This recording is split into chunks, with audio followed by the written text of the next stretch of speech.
Yes, I am not lying. I drink 12 cups of coffee every single day, and here's why. So it is my belief that coffee is the miracle drug, and I'll tell you why. But before we do that, I need to give you a bit of backstory on me and why I drink coffee. If you can't be asked to sit through this next minute of exposition, then just skip like a minute in the video. Just tap like 6 times or something like that, right? So I've always hated coffee. I remember that my first instance was when I was like at a childminder's. I must have been like 10 years old.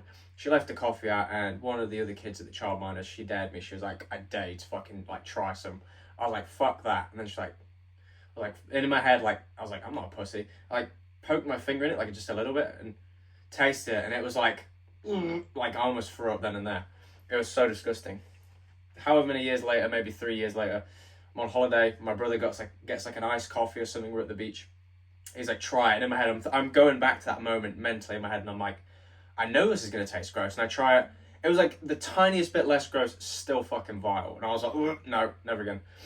And then it wasn't until I went to uni and I started seeing my friends Cam and our housemates. This was in the second year of uni. And they would drink coffee. I mean, even in the first year as well. And it was this one second year of uni. It was like a morning after a night out. And everyone was kind of hungover. Everyone was like good vibes.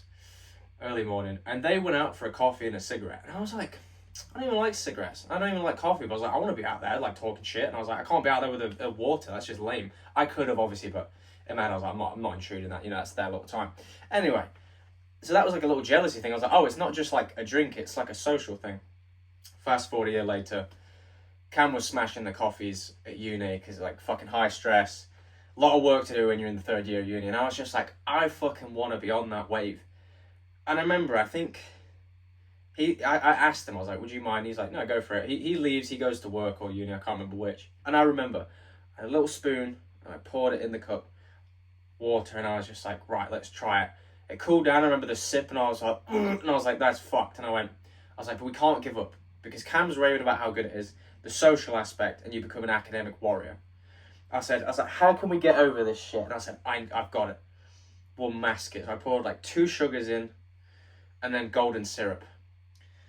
And it still tasted like shit. I've got it in my journal. I'll find the actual page when I tried like coffee for the first time.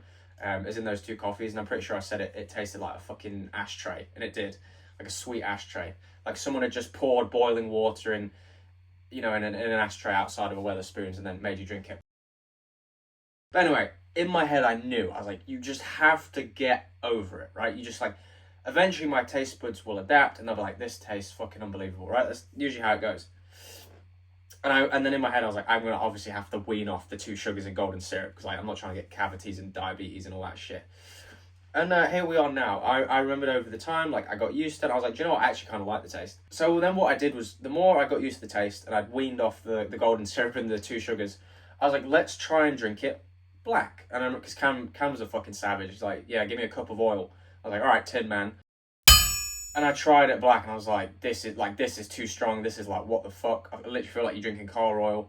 And then I tried it like ultra milky, and I was like, ugh.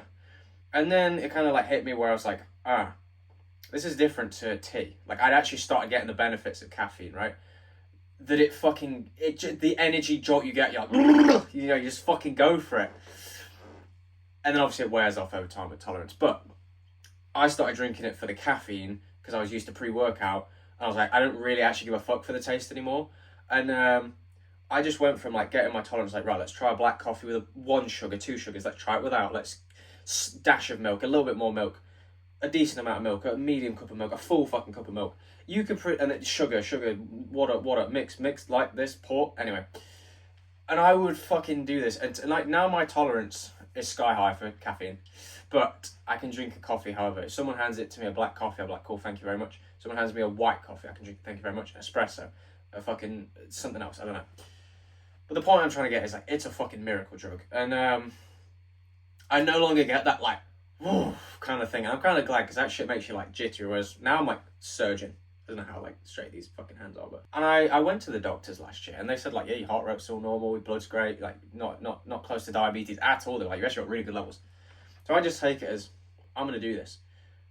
I just love fucking drinking coffee. And if you don't, like, what's wrong with you? Unless you generally have like heart, you know, issues or something. Yeah, probably don't. Best avoid that. But I think it's a wonderful, wonderful fucking substance. With alcohol, it's different. So what I mean by this is, most people that drink coffee, right, they drink it like, oh, it has to be like fucking venti, smenty, tenty, and renty, and fucking have like coffee beans that have been hand massaged by Peruvian fucking monks on a mountain, and then, you know, eaten by a camel, shit out a camel, then fondled by a monkey, and then fucking some barista's gonna have to like cry mermaid tears into it just for it to be poured into like a little cup that big, and then you're still gonna complain that it was fucking cold. I'm just like, give it black, give it white, give it middle, give it whatever the fuck. I don't care what like strength the coffee is. I just want the fucking caffeine. And sometimes I like a black coffee, or at least like a really strong one, or like even better than that is like a double scoop. And people, when I used to work at the call centre, they'd be like, why the fuck do you do that? And I would tell them, I'd be like, see, the thing is, I do love like a nice tasting cup of coffee. Who doesn't, right? It's nice. But I said, sometimes it just turns into almost like tea. Like, I'm not really getting a buzz from this. I'm just drinking like a warm fucking liquid, right? So like when you do a double scoop, the equivalent to me is like when you take a shot of alcohol. Like, yeah, it's nice to have like a gin and tonic or like a vodka and lemonade, whatever the fuck, rum and coke. But you can get very sick of that quickly. You're like, oh, it's too much. Like, oh, I'm drinking so much. Whereas like when you have a couple of shots in between, you slam the shot and you're like, oh, you know what I mean? You're like, fucking, like all that shit. And it's kind of like that with caffeine for me. Like sometimes it's like too much of the same. You like this, I'm just drinking like brown liquid. Whereas when you have like a double scoop and it's like not as much liquid either, you're like, fucking, I feel unreal right now. And yeah, it's just fucking great. So that's why I like doing it. It's like it snaps you out of it, and then you can have a nice one again, and then if you really have to, just top it up. Do you know what I mean? Fucking go for it. Take what you want from that. Consult a health fucking doctor, woman, man, person, if you're considering drinking 12 a day. I don't advise it. I just do it because my tolerance is like, and I used to do a lot of pre-workout. I can sleep very well as well. Like I could have one at 11 and still be asleep in like half an hour. Now, does that mean my sleep's being affected? Yes. I'm not going to sit here and flex like that's like an amazing thing. Like, oh, you're so cool. But it's more just like you can learn other things as well to deal with it. So I don't really know what I wanted to do with this video. I just wanted to make a point that I fucking love drinking coffee. Hopefully there's someone else out there who loves drinking coffee too, and you can agree. You can be like, I hear this man, I hear what he's saying, and I agree too. Otherwise you might just be like, what the fuck, shut the fuck up, you nattering little fucking weirdo. And I'm like, alright, okay, weird. But there's one thing I want to leave you with, and this is what I found interesting with caffeine. Whether it's pre-workout you take, coffee, I don't really know what the caffeine you can get, to be honest. Those are the main ones. Pre-workout and coffee for me. Oh, and obviously like energy drinks. People take them thinking it's going to give them energy, but the problem is with energy is energy cannot be created nor destroyed. It can only be transferred. So I'll give you an example. Pretend this is a coffee. When I was sat at the call centre desk, what I'd noticed is people drink a coffee, they'd be like, in the same hour, the same 2 hours, they would be the exact same person there.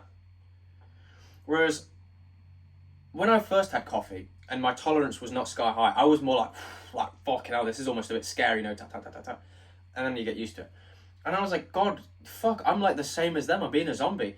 And I realised, I was like, no, because energy is transferred. Like, if you ever hang around with someone that's like really depressed and just shit and boring, they kind of sap your energy like a dementor. They're like, oh, how you doing, mate? And they go, yeah, life's okay, I guess, you know. I've got to put my car in for its MOT, and you know, it could be really bad. It might be nothing, and you're like, oh, like fuck off. I don't want to talk to you. Whereas if you just kind of, you go up to someone, you're like, all right, mate, how you doing? And they're like, mate, I'm fucking golden, mate. I've just done this today. I've ran a fucking 5K. I've been working for 12 hours non-stop. I'm doing this. Next week I've got this fucking event that's coming up. It's going to be class. How are you doing? If you're someone that hates like that kind of extroverted energy, again, you might be on the back end like, whoa, fucking Philly show. If you're someone like myself, you will draw energy from that. You're like, fuck, like I need to get involved. I need to do something. Do you know what I mean? Like you just want to get after it. You want to get active. Because it's transferred. That guy didn't create the energy. I didn't create the energy. I transferred it from him. He's saying, phew, and it's almost like you can't see it, but it's just vibrating little atoms. Like, phew. Oh, and I have a choice. This is when I say it's transferred. I don't know quite the physics. I didn't really listen to school, but you know what I mean. There's like fucking kinetic energy, electrical energy, whatever the fuck, whatever energy it is, and it's like coming through the air, coming through the floor, and you have a choice now. You can either just go, oh, but you know, I've got work and it's there, or you can be like, whoa, fucking hell, you know, like I've just been injected with fucking energy, and you can choose to do that. So to go back to what I was saying, I would drink the coffee, and I realised you have to almost placebo it, like fake it till you make it. So I would drink it, and straight away I'd just be thinking about this coffee's giving me so much fucking energy, like I'm fucking ready to go for it. Even if it's not really, but it is. Like, it's giving you caffeine, for fuck's sake. You shouldn't be taking a coffee and then being like... You should be like that one fucking scene from, was it Evan Almighty, Bruce Almighty, something like that. So you have to kind of like fake it till you make it with caffeine. You can't just expect it to fucking do the work for you. It's like if someone's drowning at sea and you fucking throw them the ring, and they just expect you to like fucking land a hole in one over them. Like, you have to be like, come on, at least swim to it. Like, give me something. If you're not going to do that, the caffeine's just like, all right, I guess I'll just reel it back in until you have another one. We'll try again. That's how you got to work it. There's one last thing I'm going to say. I'm going to read it out to you because I don't want to get it wrong. So what I find interesting with coffee is it started becoming really popular in the 17th to 18th century. That was when it was like, I would call it synthesized. It wasn't already. Everyone knew it. Like, animals were eating it and shitting out and running miles. But it literally replaced beer as the common daytime drink. Why was that? It's because people used to drink weak ale at work because water wasn't always clean. Then coffee came along and suddenly everyone was sharp, they were caffeinated and not slightly drunk all day. Productivity went through the roof in factories during the Industrial Revolution. And what they realised is like scheduled coffee breaks made output higher than just having people grind endlessly. So workers came back more alert, made fewer mistakes. Some even called coffee the drink of reason because of how it fueled the Enlightenment. All those old-timey intellectuals sitting in coffee houses debating life like 1700 podcasters. Long story short, they realised instead of just beating everyone to death and saying you need to work like a million hours, they're like, do you know what? Let's give them a break. So not only do they get some rest anyway, but then when they come back, they're even sharper because they've had a nice little warm coffee. Like, especially if it's back then, you'd be like, oh, my hands are cold. You're like, oh, warm it up. Drink your coffee. Fuck, I feel great. Let's go. So the end of this message, purely, like I said, is just do what you will with this. Maybe you found it entertaining. Maybe you found it kind of interesting, a little bit on the history of coffee. And also my own personal anecdotes of how I even came to be a fucking crazed, addicted to caffeine and coffee. But yeah, if you did enjoy this video, I've got many more coming. Every single fucking day we're going to be posting. Make sure to like and subscribe. If you want to see more of my shorter stuff, go check me out on Instagram, HarryLandBeta_. I'll see you there.